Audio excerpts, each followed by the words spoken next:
कल्पना कीजिए कि आप एक ऐसी दुनिया में पहुंच जाते हैं जहाँ राक्षस होते हैं जो इंसानों को खत्म करना चाहते हैं और धरती पर कब्जा करना चाहते हैं। तो फिल्म की शुरुआत में हम लंदन को देखते हैं जहाँ एक अनाथालय में एक छोटी लड़की सोफी जाग रही होती है। वह इस समय को डायन का वक्त कहती है जब भूत प्रेत बाहर निकलते हैं। उसे लगता था कि भूत इस वक्त आएंगे और वो उन भूतों को देखना चाहती थी। थोड़ी देर बाद वह खिड़की के पास चली जाती है जहाँ उसे बाहर कुछ आदमी दिखाई देते हैं जो सड़क पर शराब पीकर मस्ती कर रहे होते हैं। सोफी उन पर चिल्लाती है और कहती है कि यहाँ से चले जाओ नहीं तो मैं पुलिस को बुला लूंगी। सोफी अपने बिस्तर की ओर वापस जाती है। तभी दूसरी खिड़की से उसे कुछ आवाज सुनाई देती है। वह देखती है कि बिल्लियां कचरे में खाना ढूंढ रही होती है और एक डब्बा गिरा रही है। तभी हम एक बहुत बड़े आदमी का हाथ देखते हैं जो उस डिब्बे को उठाता है। सोफी एक विशालकाय आदमी को देखती है। वो उसे देखते ही बहुत ज्यादा घबरा जाती है और अपने बिस्तर में घुस जाती है। वह आदमी उसे सुन लेता है। विशालकाय आदमी अपना हाथ खिड़की में डाल देता है और सोफी को उसके बिस्तर से उठा ले आता है। वह बिना किसी को दिखाई दिए सड़कों से होकर अपने घर जायंट कंट्री की ओर जाने लगता है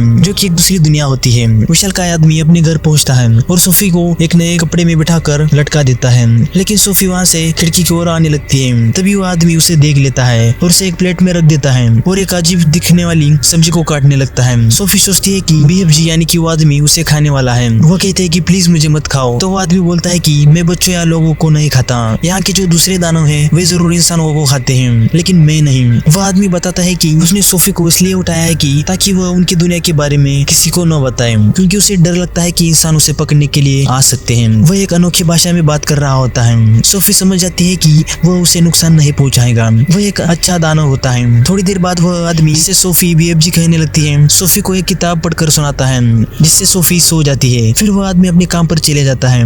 उसका काम सपने बनाना और लोगों के दिमाग में उसको डालना था ताकि वो लोग अच्छे सपने देखकर खुश हो जाए। उसकी लैब में उसने सारे सपनों को जार में पकड़ कर रखा था। सोफी सपना देख रही होती है कि उसे एक बड़ा दानव पकड़ लेता है और उसे खा रहा होता है जबकि बीएफजी दूर खड़ा उसे देख रहा होता है और उसकी मदद नहीं करता। जब उसकी नींद खुल जाती है तो बीएफजी उसे बताता है कि उसने ही इसे यह सपना दिखाया था। बीएफजी एक हरे रंग का फिजी ड्रिंक पीता है जिसमें बुलबुले ऊपर जाने की बजाय नीचे की ओर आते हैं। यह जूस फाट भी पैदा करता है जिसे हमारे यहाँ डकार कह सकते हैं। बीएफजी उसे पी लेता है और हवा में कूदने लगता है। कुछ देर बाद सोफी के सपने में दिखाया वही दानव बीएफजी के घर में आ जाता है। उसके साथ और भी बड़े दानव होते हैं जो अक्सर बीएफजी का मजाक उड़ाते रहते थे और उसे रंट कहते थे क्योंकि वह बाकी के मुकाबले काफी छोटा होता है।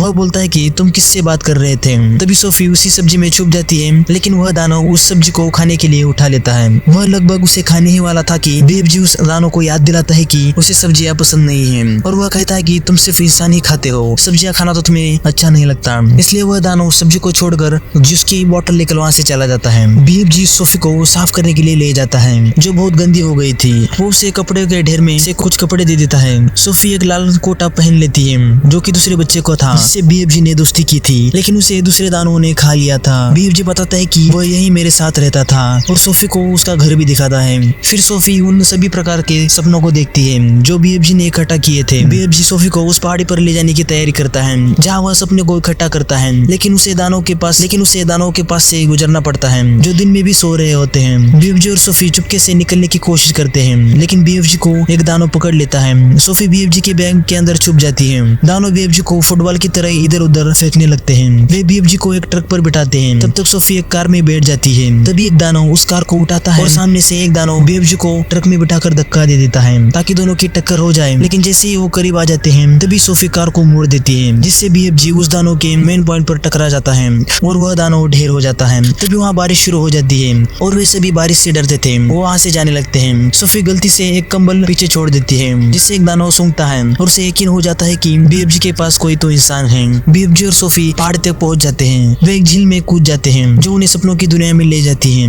तभी हम देखते हैं कि विशेष सपना बीएफजी के पास तेजी से गुजरता है और वो उसे पकड़ नहीं पाता। बीएफजी उसके पीछे पीछे जाता है लेकिन वो उसके हाथ नहीं लगता। तभी सोफी उसके पीछे जाने लगती है और उसे पकड़ने में सफल हो जाती है। बीएफजी कहता है कि यह उसका सपना है। बीएफजी सोफी को दिखाने के लिए लंदन में ले आता है ताकि बीएफजी उसे दिखा सके कि वो लोगों के दिमाग में कैसे सपने डाल देता है। बीएफजी अपने बैग में से एक सपना निकालता है और उसे एक छड़ी में रख देता है और एक लड़के के ऊपर छोड़ देता है। उस सपने में उस लड़के को ऐसा लगता है कि उसे अमेरिका के राष्ट्रपति फोन पर बात कर रहे हैं और वो लड़का नींद में ही खुश होने लगता है। जब वे दोनों वापस दानवों की दुनिया में आते हैं तब वहाँ बहुत सारे दानव बीएफजी को दिखाई देते हैं। तब बीएफजी को एहसास हो जाता है कि जो उसने सोफी को कंबल दिया था वो उनके पास नहीं है। उसे लगता है कि शायद वह कंबल दूसरे दानवों ने देख लिया है। तो भी बीएफजी को लगता है कि अब सोफी को साथ रखना सुरक्षित नहीं है, क्योंकि जिन अन्य बच्चों को उसने देखभाल की थी उन्हें अंत में उन दानवों ने पकड़ लिया था और उन्हें खा लिया था। बीएफजी सोफी को अनाथालय वापस ले आता है। रात में सोफी जब जाग जाती है और बीएफजी को पुकारने लगती है, वो उसे सुनता है और उसे समझाता है कि वह दुनिया तुम्हारे लिए सही नहीं है, वे लोग तुम्हें एक न एक दिन खा जाएंगे और मैं कुछ भी नहीं कर पाऊंगा। लेकिन सोफी बीएफजी को बहुत मनाती है, लेकिन बीएफजी वहाँ से चला जाता है। तभी सोफी अपनी खिड़की के पास चली जाती है और खिड़की से नीचे कूद जाती है। तभी बीएफजी उसे पकड़ लेता है। वो वापस नहीं गया था, तब वो सोफी को अपने साथ ले जाने के लिए तैयार हो जाता है।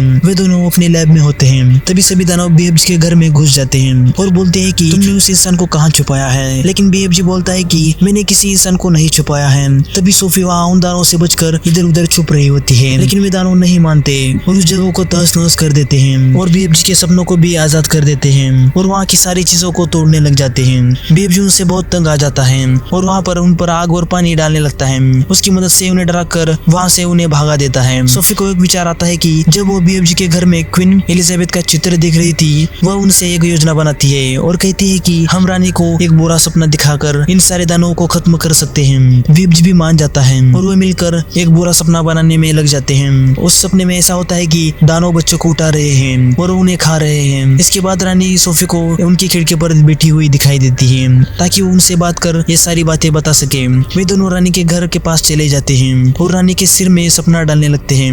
रानी को वह बुरा सपना आ जाता है और वह सुबह जाग जाती है। रानी अपनी नौकरानी मेरी और बटलर मिस्टर टिप्स को सतर्क रहने के लिए कहती है। जैसे ही रानी अपने सपने को उन लोगों को बताने लगती है, मेरी एक पेपर में देखते हैं कि जिसमें यह होता है कि बच्चों गायब होने लगते हैं। तभी सोफी खिड़की पर आ जाती है, जैसे कि रानी ने पहले ही सपने में उसे देख लिया था। वह सब कुछ रानी को बताने लगती है और सोफी कहती है कि बीएफजी भी मेरे साथ है और वे ही पेड़ों के पीछे छुपे हुए हैं। सोफी उन्हें बुलाती है, लेकिन बीएफजी बाहर आने से डरने लगता है। मिस्टर टिप्स चाहे गार्ड्स को बुलाते हैं। जैसे ही बीएफजी बाहर आते हैं, रानी टिप्स को आदेश देती है कि उन्हें पीछे हटाएं और वे पीछे हट जाते हैं। सोफी सभी को बीएफजी के बारे में बताने लगती है और वह रानी को भी बताती है कि उन्हें मदद की जरूरत है। रानी अपने आदमियों से सोफी और बीएफजी के लिए खाने पीने का इंतजाम करने के लिए गई थी। बीएफजी इस बात से बहुत खुश हो जाता है। ऐसा लग रहा था कि एक बार के लिए तो सही उस सब्जी के अलावा उसे कुछ खाने के लिए मिल रहा है। सोफी सभी को यह समझाती है कि उसके सपने में दिखाए गए दानव असल में हैं और वे इस वास्तव में बच्चों को उठा ले जा रहे हैं। इसके बाद रानी अपने सैनिकों को बुलाती है और कहती है कि योजना यह है कि वो सब जायंट कंट्री में जाकर उन खतरनाक दानवों को पकड़ेंगे